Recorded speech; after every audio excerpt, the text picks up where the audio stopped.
اگر اس وظیفے نے کام نہیں کیا تو میں آپ کا ذمہ دار ہوں گا۔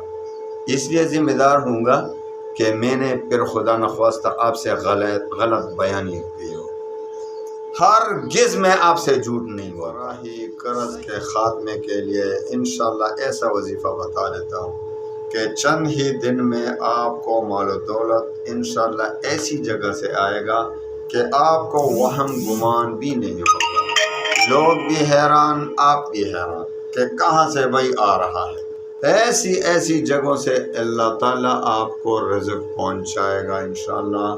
اتنا آسان وظیفہ، اور ہمیں بہت بڑے بڑے بزرگوں سے، اپنے شیوخ سے یہ وظیفہ ملا ہے، اور حکیم الامت مولانا اشرف علی تھانی رحمۃ اللہ علیہ نے بھی فرمایا ہے، حضرت امداد اللہ مہاجر مکی رحمۃ اللہ علیہ نے بھی یہ وظیفہ دیا ہے، حضرت مفتی شفیع صاحب رحمۃ اللہ علیہ نے بھی یہ وظیفہ، حضرت عبدالغنی پال پھوری رحمہ اللہ نے بھی یہ وظیفہ دیا۔ بہت بڑے بڑے شیوخ سے رزق کی فراہی کے لیے، رزق کے مشکلات کے لیے، مالی مشکلات کے لیے اس سے آسان وظیفہ، اس سے طاقتور وظیفہ آپ کو دنیا میں نہیں ملے گا۔ بس آپ نے ایک چھوٹا سا وظیفہ پڑھنا ہے اور پھر دیکھنا ہے اس کے کمالات کہ آپ کو کس طریقے سے انشاءاللہ رزق آتا ہے۔ لاکھوں کروڑوں کا قرض بھی ہوگا تو انشاءاللہ چند ہی دن میں اسے پڑھیں، اور پھر اس کے کمالات اپنی آنکھوں سے دیکھیں انشاءاللہ۔ چند ہی دن میں آپ فرما جائے گی، لوگ خود دروازہ کٹکھٹائیں گے اور آپ کے ہاتھ میں، آپ کے جیب میں پیسے تمائیں گے۔ ایسی جگہ سے رزق پہنچے گا کہ آپ کو وہم گمان بھی نہیں ہوگا۔ آپ خود بھی حیران، لوگوں کو تو حیران ہونا ہی ہے کہ وہی اس کے کوئی بھی اجازت نہ مانگا کرے۔ الحمدللہ وکفا وسلام علی عبادہ الذین اصطفی، اما بعد فاعوذ باللہ من الشیطان الرجیم، بسم اللہ الرحمن الرحیم۔ السلام علیکم ورحمۃ اللہ وبرکاتہ۔ پیارے بھائیو بہنوں، آج کل چونکہ مالی مشکلات ہر طرف، ہر مسلمان کو گھیرے ہوئے، یہ آپ کو بھی پتہ ہے، ہمیں بھی پتہ ہے کہ یہ ہمارے گناہوں کی وجہ سے ہو رہا۔ تو سب سے پہلے استغفار کریں، توبہ کریں۔ اس کے ساتھ میں ایک ایسا آسان وظیفہ آپ کو دیتا ہوں کہ انشاءاللہ چند ہی دن میں آپ پر ہو پہاڑوں جتنا، سمندروں جتنا قرض ہو، انشاءاللہ چند ہی دن میں وہ ختم ہو جائے گا۔ آپ مالی پریشانی سے دوچار ہوں، آپ کے گزر اوقات مشکل سے ہو رہے ہیں، آپ اسکول بچوں کے فیس ادا کرنے سے قاصر ہیں، آپ کا رزق مشکل سے مل رہا ہے، آپ کاروبار کی پریشانی میں مبتلا ہے، کاروبار کی بندش سے پریشان ہے، دکانداری نہیں چل رہی، ایسا آسان وظیفہ بتا لیتا ہوں کہ انشاءاللہ العزیز آپ مجھے دعاؤں میں یاد رکھیں گے۔ جب بھی آپ کو انشاءاللہ رزق ایسی جگہ سے آئے گا اس وظیفے کی برکت سے کہ آپ کو وہم گمان بھی نہیں ہوگا، تو اسی وقت تو مجھے دعاؤں میں یاد رکھیں گے کہ فلاں نے یہ وظیفہ دیا تھا۔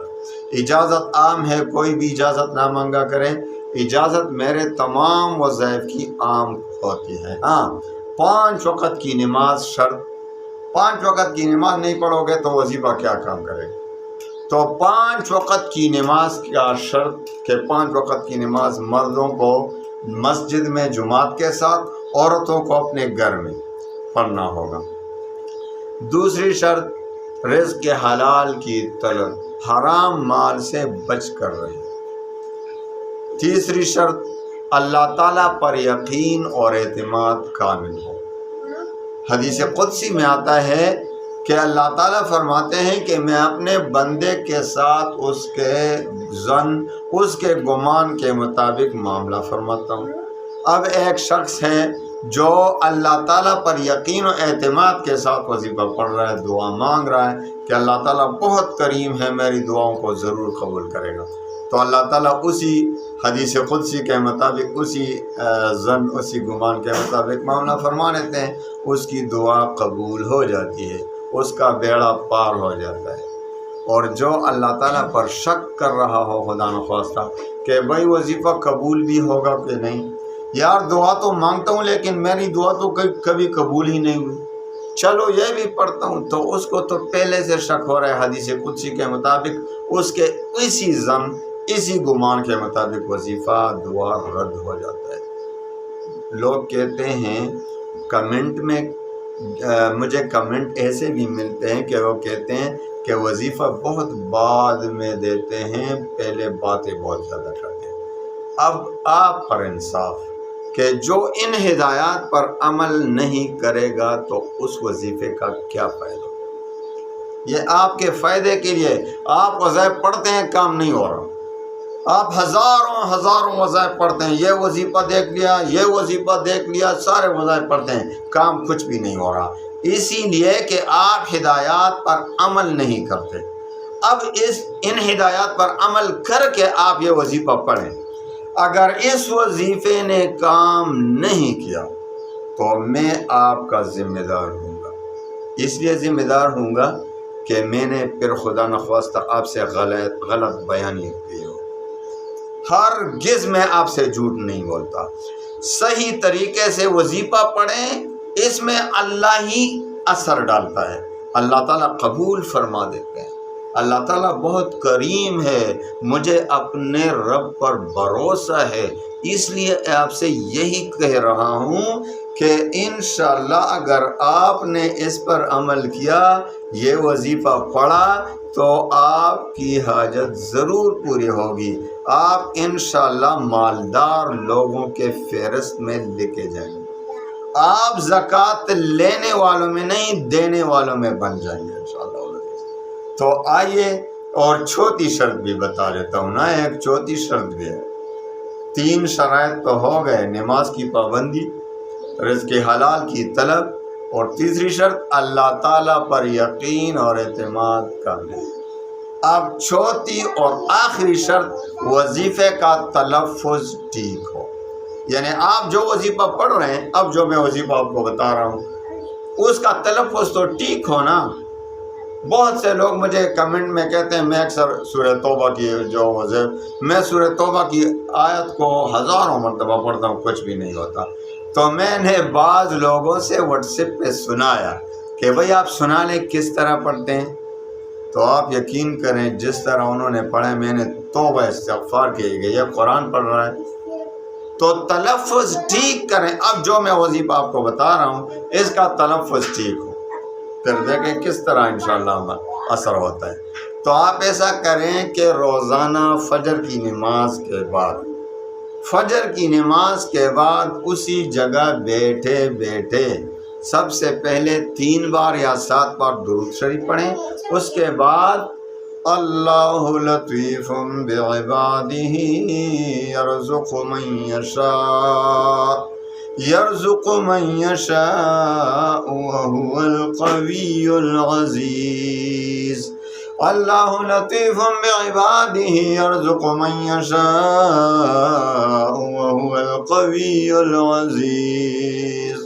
خوب دل سے دعا کی نیت سے پڑھیں، اللہ پر اعتماد اور یقین کے ساتھ پڑھیں، آخر میں پھر 3 بار یا 7 بار درود شریف پڑھیں، اور پھر اس کے کمالات اپنی آنکھوں سے دیکھیں انشاءاللہ۔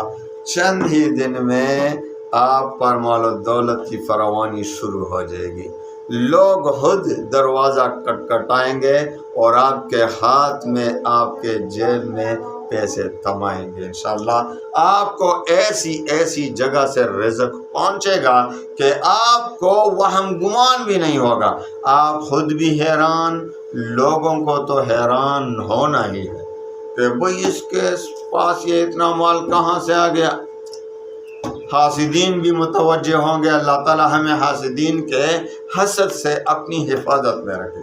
تو اس پر انشاءاللہ عمل کریں شرائط کے ساتھ، ہدایات کے ساتھ، اور پھر دیکھیں کہ انشاءاللہ العزیز آپ کے پاس کتنا مال آتا ہے۔ اللہ تعالیٰ تمام مسلمانوں کی مالی پریشانی ہو، جانی پریشانی ہو، تمام پریشانیاں غموم کو خوشیوں میں بدل لے۔ وآخر دعوانا ان الحمدللہ۔